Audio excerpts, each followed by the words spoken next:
अभिमन्यु अर्जुन का पुत्र था। श्री कृष्ण की बहन सुभद्रा इनकी माता थी।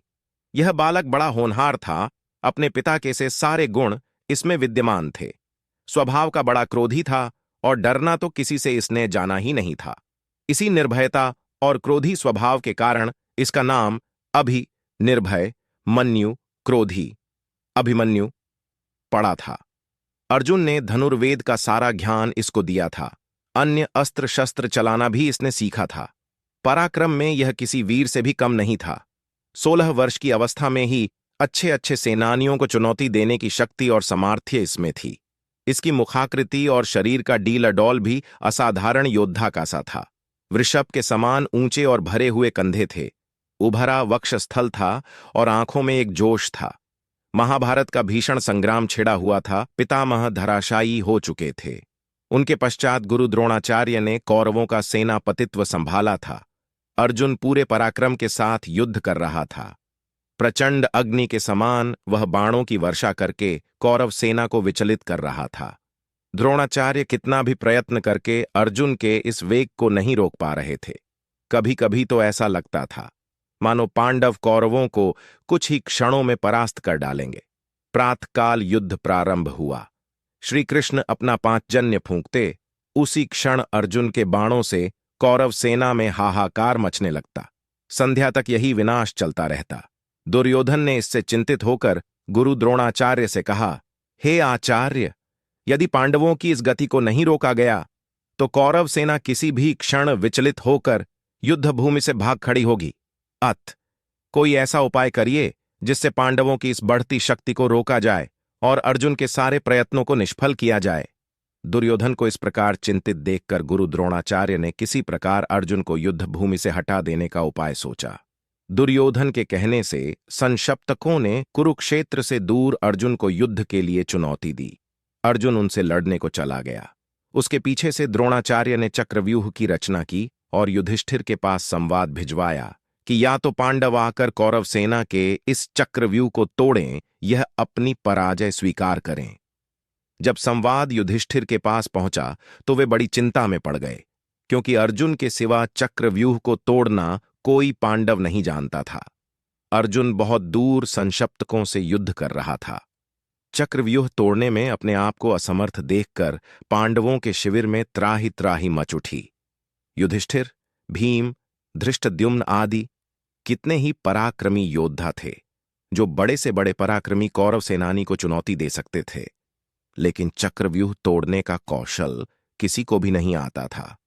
वह ऐसा व्यूह था जिसमें पहले तो घुसना और उसको तोड़ना ही मुश्किल था, और फिर सफलतापूर्वक उसमें से बाहर निकलना तो और भी दुष्कर कार्य था। जब सभी किंकर्तव्य विमूढ़ के सभा में बैठे हुए थे और अर्जुन के बिना, सिवाय इसके कि वे अपनी पराजय स्वीकार कर लें, कोई दूसरा उपाय उनको नहीं सूझ पड़ रहा था, अभिमन्यु वहां आया और सभी को गहन चिंता में डूबा हुआ पाकर युधिष्ठिर से पूछने लगा कि चिंता का क्या कारण है। युधिष्ठिर ने सारी बात बता दी। उसे सुनकर वह वीर बालक अपूर्व साहस के साथ बोला, आर्य, आप इसके लिए चिंता न करें। दुष्ट कौरवों का यह षड्यंत्र किसी प्रकार भी सफल नहीं हो सकेगा। यदि अर्जुन नहीं है तो उनका वीर पुत्र अभिमन्यु तो यहां है। आप दुर्योधन की चुनौती स्वीकार कर लीजिए, मैं चक्रव्यूह तोड़ने के लिए जाऊंगा। अभिमन्यु की बात सुनकर सभी को आश्चर्य होने लगा। एक साथ सबकी नीचे झुकी हुई गर्दनें ऊपर उठ गईं। फिर भी युधिष्ठिर ने इसे अभिमन्यु की नादानी ही समझा। उन्होंने पूछा, बेटा, तुम्हारे पिता अर्जुन के सिवा इनमें से कोई भी चक्रव्यूही भेदना नहीं जानता, फिर तुम कैसे इसका भेद न कर सकते हो? हाय, आज अर्जुन होता तो यह अपमान न सहना पड़ता। संध्या काल तक भी वह गांडीव धनवा नहीं आ सकेगा और पांडवों की यह सेना, जिसको लेकर वह प्रचंड वीर अभी तक युद्ध करता रहा है, अपने अस्त्र डालकर कौरवों से पराजय स्वीकार कर लेगी। हाय हाय क्रूर विधाता! यह कहकर युधिष्ठिर अधीर हो उठे। उसी क्षण अभिमन्यु ने सिंह की तरह गरज कर कहा, आर्य, आप मुझे बालक न समझें। मेरे रहते पांडवों का गौरव कभी नहीं मिट सकता। मैं चक्रव्यूह को भेदना जानता हूं। पिताजी ने मुझे चक्रव्यूह के भीतर घुसने की क्रिया तो बतला दी थी, लेकिन उससे बाहर निकलना नहीं बताया था। आप किसी प्रकार चिंता न करें। मैं अपने पराक्रम पर विश्वास करके चक्रव्यूह को तोड़ूंगा और उससे बाहर भी निकल आऊंगा। आप चुनौती स्वीकार कर लीजिए और युद्ध के लिए मुझे आज्ञा देकर शंख बजा दीजिए। उस दुर्योधन को संदेश भिजवा दीजिए कि वीर धनंजय का पुत्र अभिमन्यु उनकी सारी चाल को निष्फल करने के लिए आ रहा है। कितनी ही बार अभिमन्यु ने इसके लिए हठ किया। परिस्थिति भी कुछ ऐसी थी। युधिष्ठिर ने उसको आज्ञा दे दी। अभिमन्यु अपना धनुष लेकर युद्ध भूमि की ओर चल दिया। उसकी रक्षा के लिए भीमसेन, धृष्टद्युम्न और सात्यकी चले। चक्रव्यूह के पास पहुंचकर अभिमन्यु ने बाणों की वर्षा करना आरंभ कर दिया और शीघ्र ही अपने पराक्रम से उसने पहले द्वार को तोड़ दिया और वह तीर की सी गति से व्यूह के अंदर घुस गया। लेकिन भीमसेन, सात्यकी और धृष्टद्युम्न उसके पीछे व्यूह में नहीं घुस पाए। उन्होंने कितना ही पराक्रम दिखाया, लेकिन जयद्रथ ने उनको रोक लिया और वहीं से अभिमन्यु अकेला रह गया। अर्जुन का वह वीर पुत्र अद्भुत योद्धा था। व्यूह के द्वार पर उसे अनेक योद्धाओं से भीषण युद्ध करना पड़ा था, लेकिन उसका पराक्रम प्रचंड अग्नि के समान था। जो कोई उसके सामने आता था या तो धराशायी हो जाता या विचलित होकर भाग जाता था। इस तरह व्यूह के प्रत्येक द्वार को वह तोड़ना चला जा रहा था। कौरवों के महारथियों ने उस वीर बालक को दबाने का कितना ही प्रयत्न किया, लेकिन वे किसी प्रकार भी उसे अपने वश में नहीं कर पाए। उसके तीक्ष्ण बाणों की मार से व्याकुल होकर दुर्योधन ने गुरु द्रोणाचार्य से कहा, हे आचार्य, अर्जुन का यह वीर बालक चारों ओर विचर रहा है और हम कितना भी प्रयत्न करके इसकी भीषण गति को नहीं रोक पाते हैं। एक के बाद एक सभी द्वारों को इसने तोड़ दिया है। यह तो अर्जुन के समान ही युद्ध कुशल और पराक्रमी निकला। अब तो पांडवों को किसी प्रकार पराजित नहीं किया जा सकता। इसी प्रकार कर्ण ने भी घबराकर द्रोणाचार्य से कहा, हे गुरुदेव, इस पराक्रमी बालक की गति देखकर तो मुझको भी आश्चर्य हो रहा है।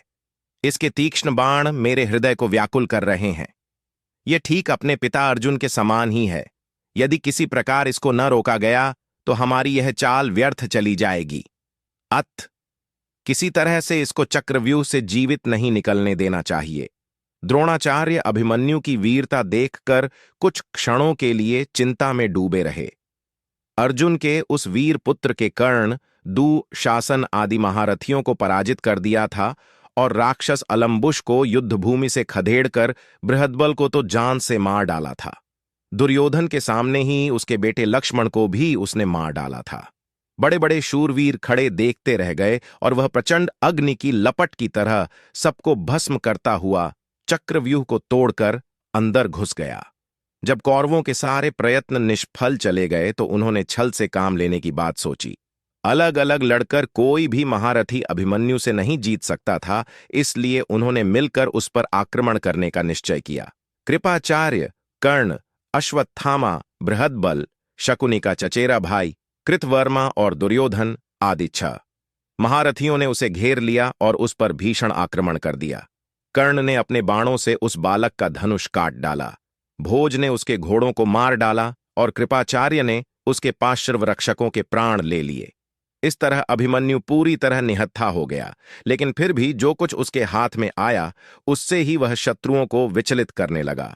थोड़ी ही देर में उसके हाथ में एक गदा आ गई। उससे उसने कितने ही योद्धाओं को मार गिराया। दुशासन का बेटा उसके सामने आया। घोर संग्राम हुआ। अकेला अभिमन्यु के सामने क्या करता? महारथियों ने अपने बाणों से उसके शरीर को छेद दिया। अब वह लड़ते लड़ते थक गया था। इसी समय दुशासन के बेटे ने आकर उसके सिर पर गदा प्रहार किया, जिससे अर्जुन का वह वीर पुत्र उसी क्षण पृथ्वी पर गिर पड़ा और सदा के लिए पृथ्वी से उठ गया। उसके मरते ही कौरवों के दल में हर्ष ध्वनि उठने लगी। दुर्योधन और उसके सभी साथी इस निहत्थे बालक की मृत्यु पर फूले नहीं समाये। किसी को भी उसकी अन्याय से की गई हत्या पर तनिक भी खेद और पश्चाताप नहीं था। जब अभिमन्यु की मृत्यु का समाचार पांडव दल में पहुंचा तो युधिष्ठिर शोक से व्याकुल हो उठे। अर्जुन की अनुपस्थिति में उन्होंने उसके लाल को युद्धभूमि में भेज दिया था। अब उनके आने पर वे उसको क्या उत्तर देंगे, इसका संताप उनके हृदय को व्याकुल कर रहा था। भीम भी अपने भतीजे की मृत्यु पर रोने लगा। वीर अभिमन्यु की मृत्यु से पांडवों के पूरे शिविर में हाहाकार मच गया। संशप्तकों से युद्ध समाप्त करके जब अर्जुन वापस आया तो वह दुखपूर्ण समाचार सुनकर मूर्छित हो उठा और अभिमन्यु के लिए आर्तत स्वर से रुदन करने लगा। श्री कृष्ण ने उसे काफी धैर्य बंधाया, लेकिन अर्जुन का संताप किसी प्रकार भी दूर नहीं हुआ। प्रतिशोध की आग उसके अंतर में धधकने लगी और जब तक जयद्रथ को मारकर उसने अपने बेटे के खून का बदला न ले लिया, तब तक उसको संतोष नहीं आया। श्री कृष्ण को भी अभिमन्यु की मृत्यु पर कम दुख नहीं हुआ था, लेकिन वे तो योगी थे। बालकों की तरह रोना उन्हें नहीं आता था। प्रतिशोध की आग उनके अंदर भी जल रही थी। उन्होंने स्पष्ट कहा था कि अपने भांजे अभिमन्यु की मृत्यु का बदला लिए बिना वह नहीं मानेंगे। अभिमन्यु की स्त्री का नाम उत्तरा था। वह मत्स्य नरेश विराट की पुत्री थी। अज्ञातवास के समय अर्जुन विराट के यहां उत्तरा को नाचने गाने की शिक्षा देते थे। बाद में विराट को सारा हाल मालूम हो गया था, इसलिए लोकापवाद के डर से वे अपनी पुत्री का विवाह अर्जुन के सिवा किसी अन्य पुरुष के साथ नहीं करना चाहते थे। अर्जुन के स्वीकार न करने पर विराट ने उत्तरा का विवाह उसी के पुत्र अभिमन्यु के साथ कर दिया। इन दोनों का विवाह बाल्यावस्था में ही हो गया था। उस युग में बाल विवाह की प्रथा तो इतनी प्रचलित नहीं थी, लेकिन विवाह के पीछे राजनीतिक कारण निहित था। पांडवों को इसके पश्चात मत्स्य नरेश से हर प्रकार की सहायता मिल सकती थी। अपने पति की मृत्यु पर उत्तरा शोक से पागल हो उठी थी। श्री कृष्ण ने उसे कितना ही समझाया था, लेकिन फिर भी कितने ही दिनों तक उसका रुदन एक क्षण को भी नहीं रुका था। वह उस समय गर्भवती थी। आतताई अश्वत्थामा ने पांडवों के वंश को समूल नष्ट कर देने के लिए इस गर्भस्थ बालक पर ब्रह्मास्त्र का प्रयोग किया था, लेकिन श्री कृष्ण ने उसे रोक लिया था और इस प्रकार श्री कृष्ण ने ही पांडवों के कुल की रक्षा की। निश्चित अवधि के पश्चात उत्तरा के गर्भ से बालक का जन्म हुआ। चूंकि सभी कुछ क्षय हो जाने के पश्चात इस बालक का जन्म हुआ था, इसलिए इसका नाम परीक्षित रखा गया। यही पांडवों की वंश परंपरा को आगे बढ़ा